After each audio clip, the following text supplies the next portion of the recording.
終わりだ。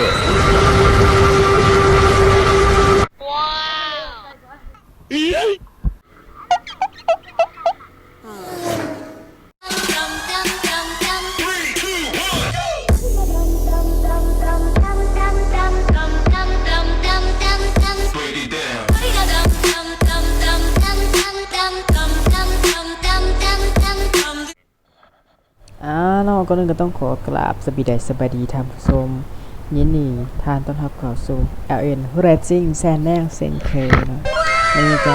เป็นภาพแปลกๆนิดนึงเพราะว่า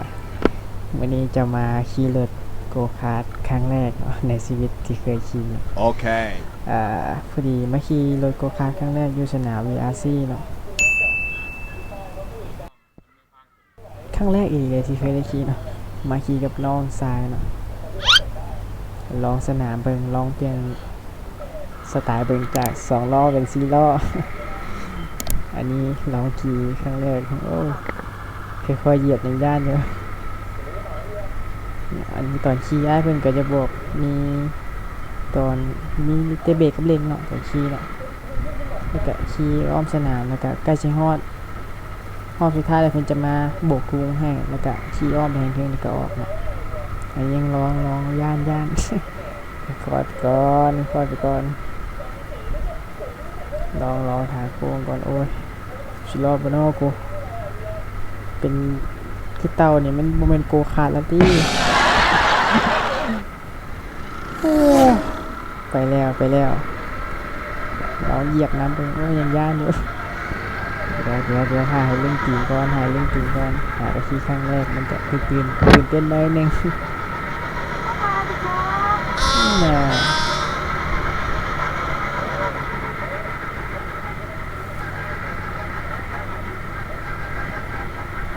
เราก็ขี่เนาะพอทางกล้องก็ได้สโลว์นะยานบลูง終わりだแต่ผมว่าเป็นอะไรไม่ใจดีสักเลย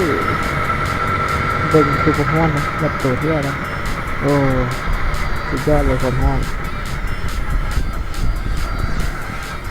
เดี๋ยวฮอดทางยาวเราจะลองเหยียบเลยนะแต่มันเฮงเสมอนะอันนี้ก็ดินยาดีนะแต่ยังได้เลยเหยียบบนเบรก โมยละ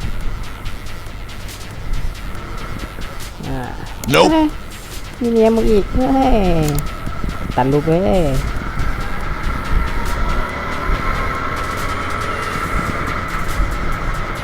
หาตัวนี้โอ้เห็นว่ามาขี่ตลอดแต่มาถ่ายกันเลยเนาะขับจริงนะครับน้ำหน้าตลอดเดี๋ยวอย่าให้อายลิงนะบอกว่าเข็มเตะควัน ลองมาลองเหยียบเลยเนาะ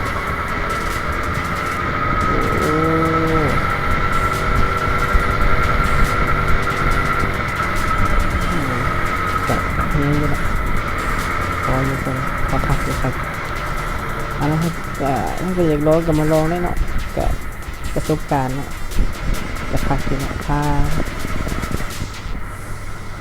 โมมาขี่แข่งกันลืมเนาะ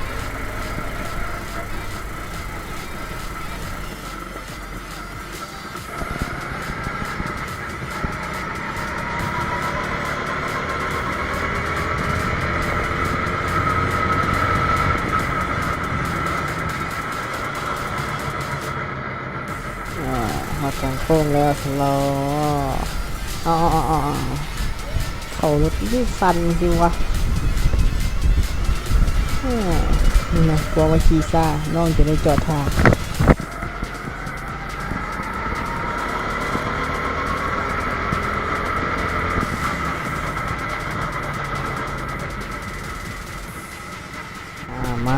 มาฮอดเส้นยาวแล้วมั้งเหยียบจำทุกบาททุกจัดไปเลย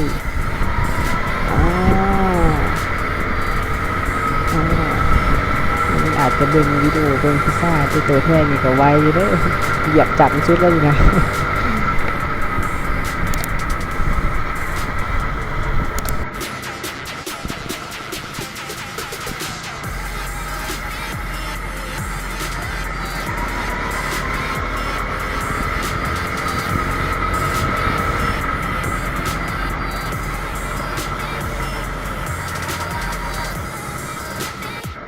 เราก็ได้มาถึงเห็นบ่รอบสุดท้ายละจะมี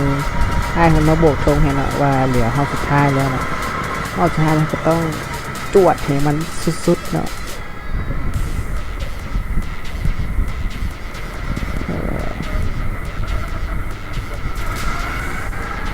เป็นมาซาดแท้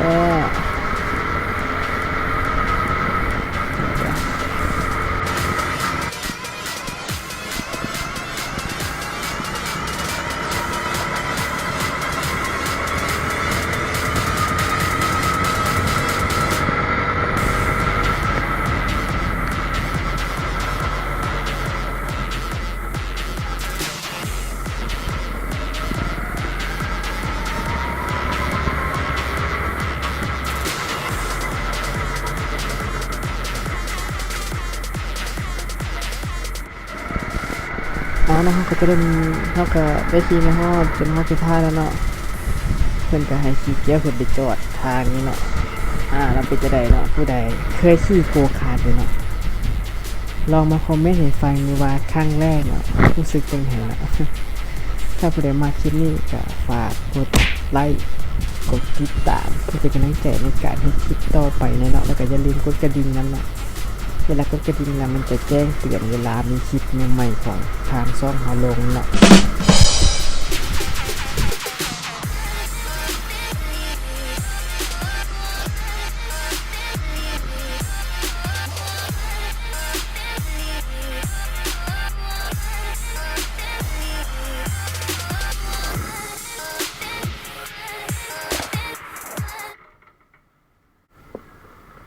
พอสิถามอลันว่ากล้องได้บ่ มันแดงบ่มีรับบ่ใครอยู่ ไม่ได้ยินนะ บอกสิบอกอลันขี่ซ่าๆตัวขี่ตัวขี่ไปเบิ่งรถแล้วบ่ไปเบิ่งรถนะขี่ซ่าๆท้ายๆรู้ว่าสิบอกอลันขี่ยังอลันเฝ้าขี่ไว้บ่ ให้มันเลยออกไปก่อน ไปก่อนแล้วอลันบ่ได้ยินเนาะ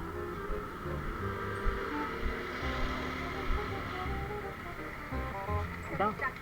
จ้าให้ขี่บ่ต่อกับเจ้าขี่โหแล้วขี่ไว้บ่ได้แล้วบ่ลึกเนาะไอ้ขี่บ่เป็น ก็เลยขี่ซะ